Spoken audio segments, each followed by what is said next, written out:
Usa ka 44 anyos nga langyawng diver ang na-missing sa Dawin Negros Oriental. Search and retrieval operation nagpadayon. Ano ang report ni Femery Dumabo? Nagpadayon ang pagpangita sa missing na British national sa Dawin Negros Oriental. Pakya sa hiniusang puwersa sa Local Rescue, PCG ug PNP sa pagpangita sa langyaw. Matod sa Dawin Police, nagpatabang ang asawa ni Mark David Morris nga nawala ang maong British national. Matod sa Singaporean national nga asawa ni Morris, wala makauli ang iyang bana human sa iyang free diving sa dagat nga sakop sa District 1 sa Barangay Poblasyon, Dawin, hapon ni adtong Martes. We go thorough investigation, and the victim also, as far as the wife, alleged that the victim suffering from anxiety.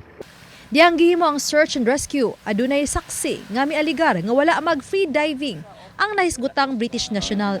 Nakitaan matod pa kini nga nagdala og diving equipment sa usa ka resort.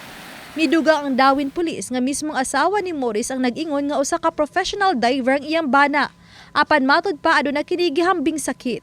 Tungod niini gipasabot sa DRRMO nga wala unta mag-inusara sa pagdive ang British national. Wala usab matod kini napahibalo sa bantay dagat sa unsa may protocol sa lungsod sa dili pa mo dive. Ang lungsod sa Dawin na ilang diving capital sa probinsya sa Negros Oriental. Padayon pa nga gikuhaan sa GMA Integrated News ang habig sa asawa ni Morris. Mahulog na ni o search and retrieval operation kay since more than 24 hours naman siya. Ni last ang ato ang deployment from 6 a.m. to 4:15 in the afternoon. So negative yapon, so another follow-up operation, hopefully we'll be hoping na makuha og ma-search na to ang maong lawas.